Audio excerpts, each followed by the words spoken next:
You know, there's so much going on in the world, I sometimes forget that we are in election season here in the United States. We have the midterm election coming up this November.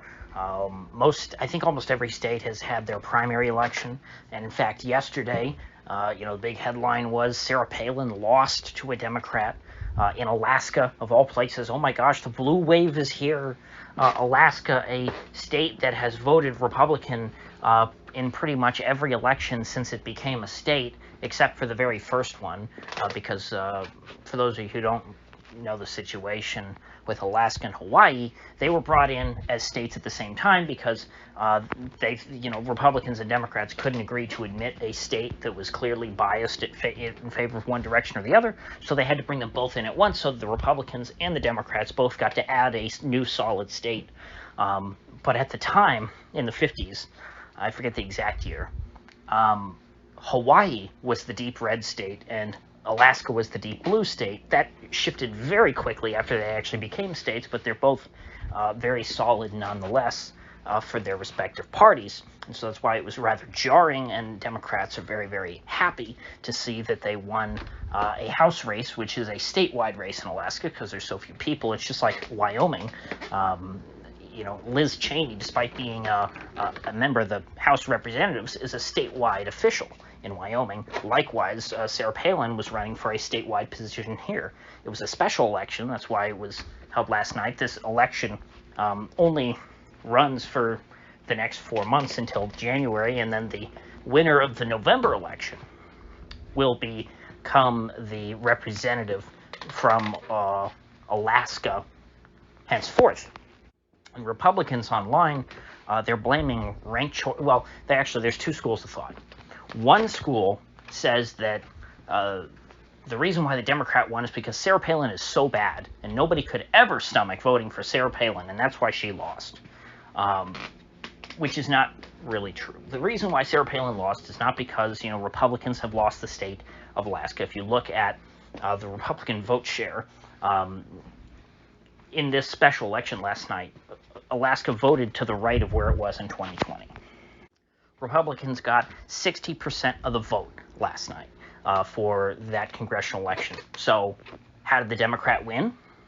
Well, they won because of something called ranked choice voting. And before I get into that, the other school of thought here, if you're not blaming Palin, is to blame ranked choice voting and say, therefore, ranked choice voting is bad, and it's an inherently pro-Democrat electoral method. That's not true. Ranked choice voting is just something that Democrats are better at. It's because Democrats put in the effort to educate their voters and tell them, hey, you have to fill out the whole ballot.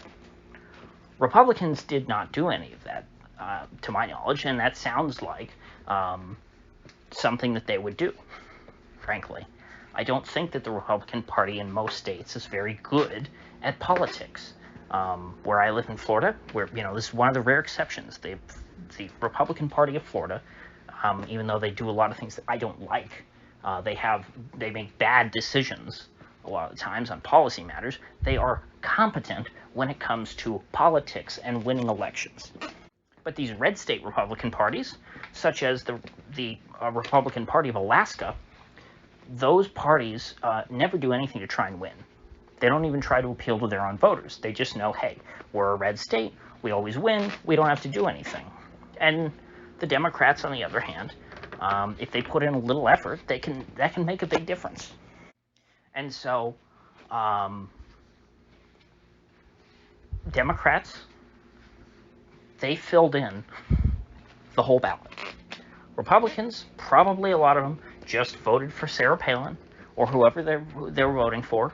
If they voted for one of the other Republicans in the race, I think there was at least one other woman, or I don't know if it was a woman. There was at least one other Republican in this race along with Sarah Palin. I think there might have only been one Democrat, but either way, it doesn't really matter because the end result is the Democrat won, because you have an algorithm for determining the weights when it comes to ranked choice voting, because what you're doing with ranked choice voting, for those of you who don't know, you pick not just one candidate. You rank the candidates from best to worst in your eyes. And so that way, you can put someone at the top who, let's say, doesn't really have a serious chance of winning. Let's say you wanted to put a Green Party candidate or a Libertarian Party candidate as your first choice. Well, you don't have to feel like you're throwing away your vote, because you can put, let's say, a Republican or a Democrat as your second choice, and then that candidate will still get some credit for your vote. And what probably happened is that because this is a brand new voting system, which, let's be honest, was instituted just to help Lisa Murkowski. That was the only reason. The Republicans did nothing to try and educate their voters about it. What probably happened was people went in and they put down the Republican as their first choice, and they left the rest blank, whether it was Sarah Palin or that other woman, or I don't know, there was one. But let's say, for example, Sarah Palin, I don't know this for a fact, but let's just say she got the most first choice votes out of anybody. Well, if everyone who voted Republican, let's say for the other Republican too, let's say they put the other Republican as their first choice, and then they left the rest of it blank. Well, let's say Sarah Palin theoretically probably would have been their second choice, or at least that would have been their choice over the Democrat. Well, Palin didn't get any credit for those people who would have ranked her higher than the Democrat if they don't fill out the whole ballot. So, from what I saw, I don't think that, it might, because the Republicans in Alaska are probably pretty incompetent. This may lead to more Democrats winning in the short run, but it has not changed the political nature of Alaska. It has not changed the electorate. It is still an overwhelmingly, Republican voter base. And so I can't believe I've already gone on for 7 minutes about this, but it's kind of complicated, so I had to explain it that way. But I don't see it as that important, especially to the national environment. It certainly does not bode poorly for Republicans nationally. There's trying to extrapolate this to other states. This very weird situation is just not helpful. So what I really wanted to talk about today was, yes, the stupidity and the suckage of congressional Republicans and their campaign apparatus, but I didn't really want to talk about Alaska. I want to talk about the broader country and the energy crisis that is ongoing in Europe and is coming to an America near you. I don't feel very comfortable, even though I think that the Democrats who are pushing this European-esque energy policy, I think that they will lose, at the very least, the House, if not the Senate as well, which I think is very likely. I think that I would be not at all surprised if the Democrats well, they don't really have control of the Senate now, but if Republicans gain control of the Senate, I would not be shocked by that this fall. But even if that happens, I don't have a lot of confidence. I have almost no confidence, because the Republicans have not given us any indication that they're any better on energy than the Democrats. The Republicans used to actively campaign on being energy independent and trying to drill for more oil and all these things. And, even the last gasp of that was the Keystone XL pipeline. It was the last, pro-oil thing that the Republicans ever did. And even that failed because it was scrapped by Joe Biden as soon as he got into office. And even still, at the same time when they were pushing Keystone, they were trying to kill Nord Stream 2, which, of course, is significantly contributed to the energy crisis in Europe, which is going to impact us. So the modern Republican Party is simply not the party of cheap energy. And so even if you get the Democrats out, it's not quite out of the pot into the fire, but it's like out of the pot and onto the hot stove. Like the hot stove, you can get out, you can get away, you can escape, but you're going to burn your hand, and it's not going to be fun. The Republicans aren't going to abolish the EPA. They're not going to try and avert the Great Reset and let us continue to buy gas and diesel cars. they're going to go right along with electric cars only, and rolling blackouts like we have in California. I mean, look at Texas. Texas is supposed to be a deep red state, and yes, I understand. Okay, it's getting more competitive, but still, over the past decade, when Texas has been indisputably a deep red state, the governor of Texas has been very proud to move away from fossil fuels and towards so-called renewable energy, which, as I've outlined in the past, is a great green scam. Those windmills did not do him any good during that winter storm a couple years back, and Texans were stuck in the dark. They had no power. And he was proud of this. He got all these awards from these green energy lobbying groups on how he was, the greatest green energy governor in America. And Texas is the heart of America's oil industry. So if you've got the Republican governor of Texas, now an anti-oil, pro so-called green energy, which means essentially pro-blackout, pro-third world electric grid governor, we're screwed. There are no good guys here. Yes, the Democrats are worse on this issue, but the Republicans are still terrible. They are still very happy to go along with the WEF plan of driving us all into poverty and ultimately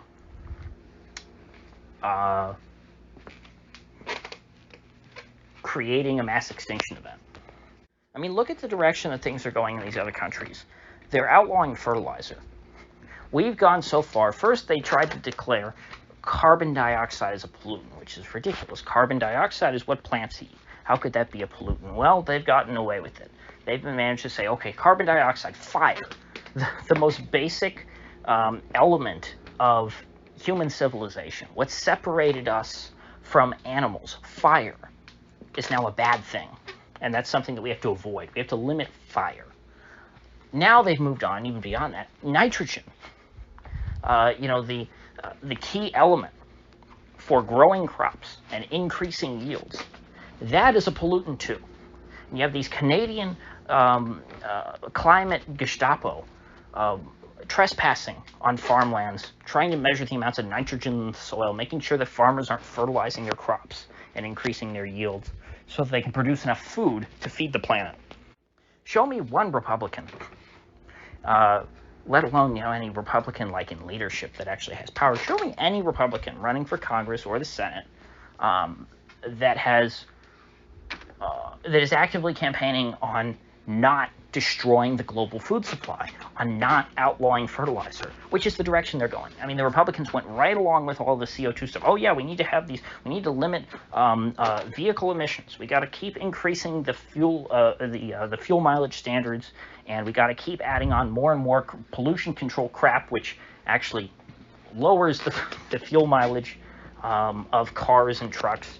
A lot of these big, modern diesel trucks, if you took the pollution control crap off, they'd get, 25 miles per gallon versus like 12 or 15 miles per gallon that they get from the factory. Republicans have never said a word about any of that. You think, and think about what the efficiency, how much cheaper goods would be if all of these semi-trucks got even slightly better fuel mileage. That would dramatically improve the standard of living in this country. Yet Republicans have gone right along with it. So why would we expect them to put up any kind of a fight when it comes to limiting the food supply, when it comes to starving people in this country and people, in other parts of the world who rely on our food exports, or people in other parts of the world, who grow their own food and use fertilizer that we will stamp out, because the way that the U.S. works is that when we outlaw something here, we make sure that they can't use it in the rest of the world.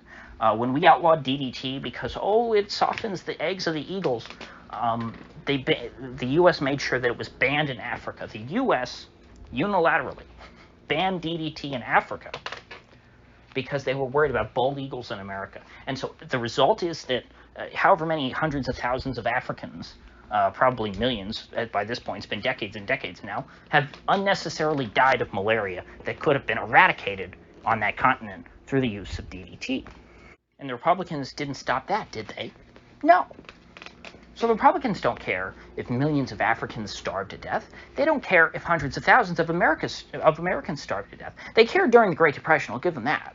Republicans were against the New Deal. Republicans were against forcing farmers to burn their crops, their so-called surplus of crops, in order to artificially prop up the price of commodities in this country.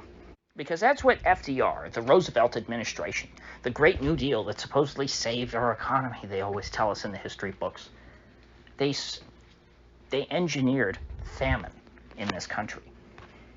That's FDR's real legacy. There's plenty of records, let me use my Alex Jones voice. It's all declassified. I've seen the documents. But it was never classified. It was out in the open. It was public policy to limit crop outputs. And we still have that today in the form of the Farm Bill. That's what the Farm Bill is all about. That's a legacy of the New Deal. Propping up the price of food artificially.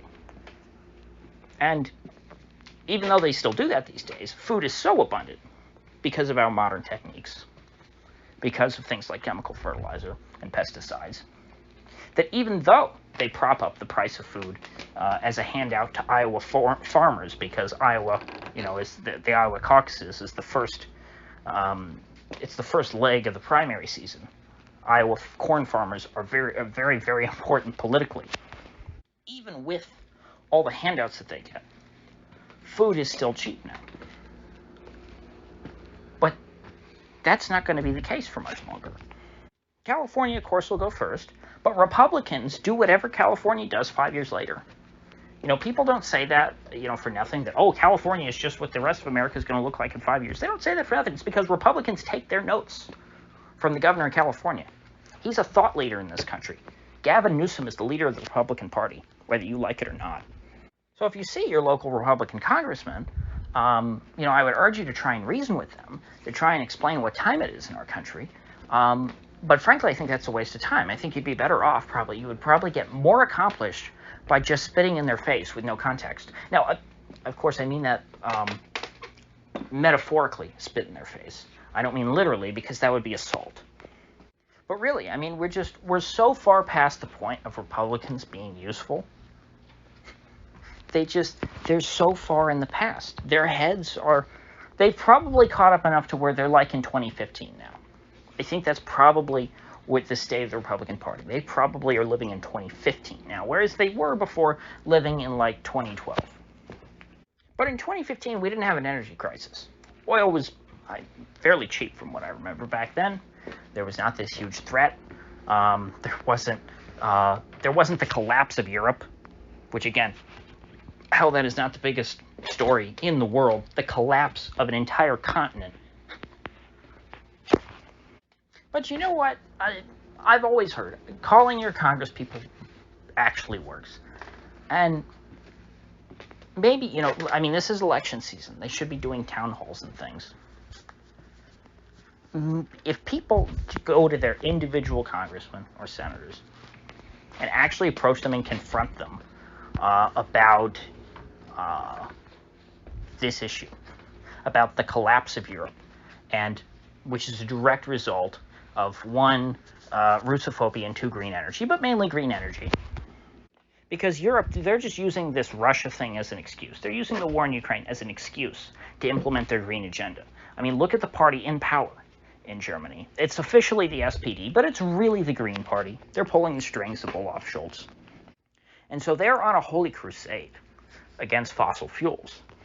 And we're seeing the results of that. We're seeing what humanity looks like without fossil fuels. I would encourage people to go to parts of Africa or Southeast Asia where the primary source of energy is wood, i.e. not fossil fuels. Because you don't go anywhere where the primary source of energy is so-called renewable, because even so-called renewable energy has to be made by expending fossil fuels. Renewable energy doesn't create more renewable energy. So go to one of these villages or towns and look. Some of them are better than others. In Indonesia, they have some